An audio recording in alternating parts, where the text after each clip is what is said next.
Hello, my name is Robert Nekshoyu, and along with Hilya Kalenga, we will be talking about culture, about how culture and other differences influence the costs of multinational businesses of doing business in Saudi Arabia and the United States of America, the likely future economic development of these countries, and how they are influencing the business practices.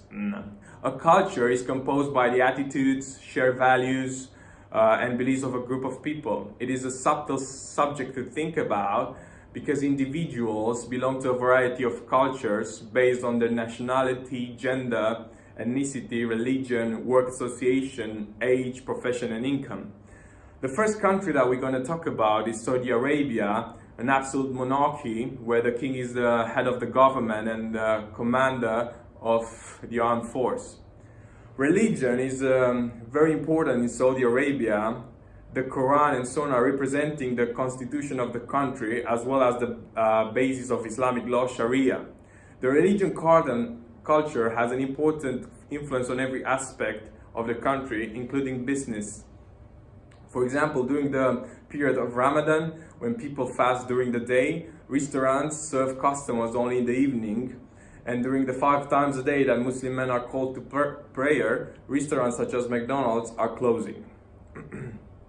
Due to religion and because being in direct contact with men might tempt promiscuous behavior, Saudi Arabian Airlines does not hire Saudi women as flight attendants. The IFCO's annual human rights report lists Saudi Arabia as a country of concern with the use of the death penalty and Sharia practices such as corporal punishment being a concern for the other countries that want to do business within the kingdom.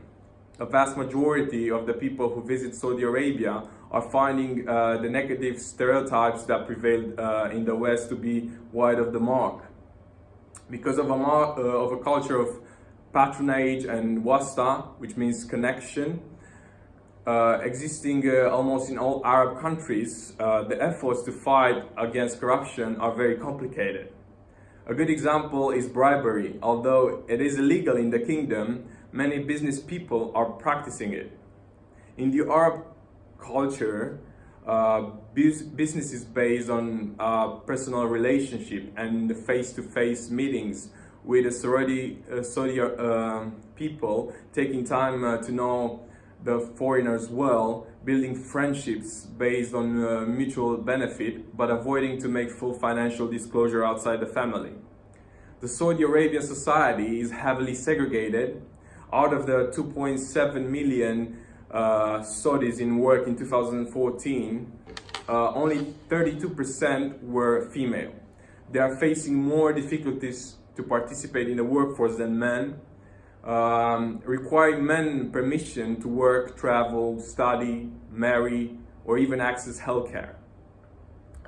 Furthermore, it is important to recognize that significant social and political changes are taking place within Saudi Arabia, which means that the future economic development is looking bright.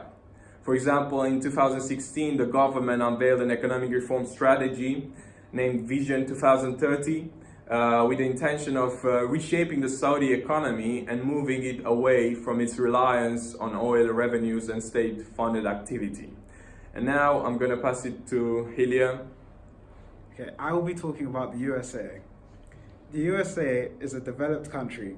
They are also known as a monarchy with an elective king. They are the 3rd biggest country in the world with a multicultural mosaic of 3 million people of mixed race and heritage.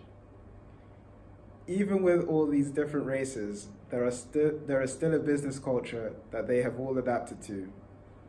It is believed that in the USA, anyone can be successful and profit financially through hard work. This is known as the American dream. Americans have a different work ethic and style to that of other countries that we are comparing them to. They tend to work for more hours.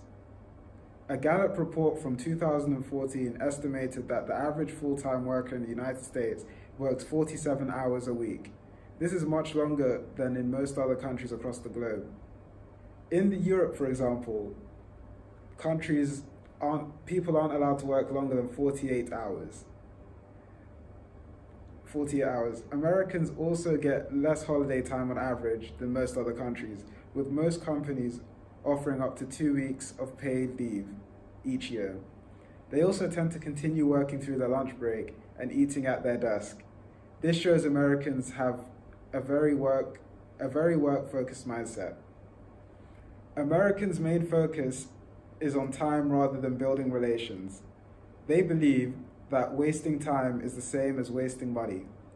Being late to work is considered to be highly rude and doesn't go down well with employers in the USA. Americans focus on getting the best results in the shortest time frame. There are other things to consider about the business culture in the USA.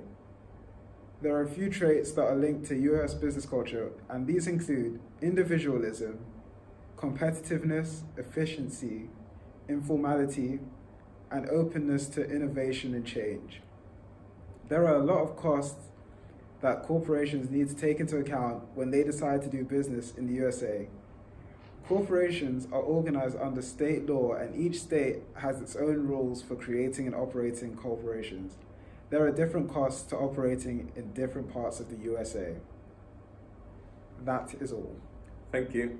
Thanks for that. The communist era is not completely gone, but certainly going away. McDonald's was the first Western fast food that appeared in the Soviet Union. The first restaurant was opened in the 1990s in Moscow Square. Most of the Soviet people thought of McDonald's as a breath of the West and freedom. In the first year of working, the queue was enormous for McDonald's, as people stood for more than 3 hours just to taste the West. Of course, this hysteria has already gone. The link between McDonald's and freedom has far disappeared from the Russian mindsets, and nowadays the people view McDonald's as an unhealthy place. McDonald's in the US and elsewhere in the world may serve the purpose of a successful fast food restaurant, quick and easy to access, and also a great place to sit and eat. However, in Russia, this is slightly different. As the Russian joke goes, which says, McDonald's in Russia is a network of toilets free of charge. This joke perhaps means that the people in Russia use McDonald's more often for the toilet rather than eating there. The second benefit of McDonald's is a source of free Wi-Fi. However, the internet is not always available, as it is too slow or too weak. Usually you would want to sit down somewhere whilst eating and using the internet. However, this is almost impossible in Russia, as it's hard to find places to sit in such fast food restaurants because of how overfilled they are.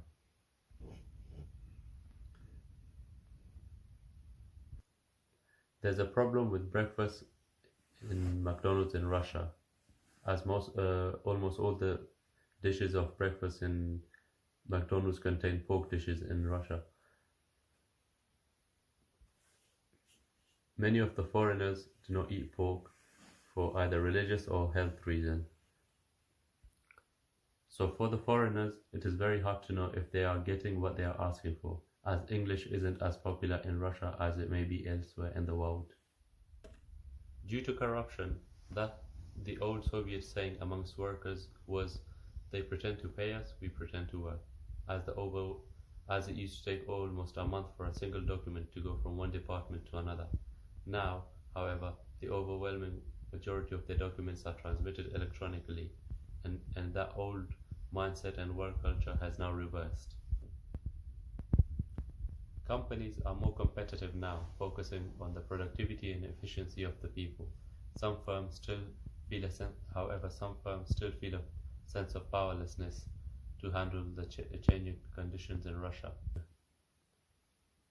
Despite the unpredictable political and economic conditions, Russia still remains a very attractive market compared to other such emerging markets like Brazil, Nigeria, and India, mainly because of its large population and private spending capacity, and also a strong resource base.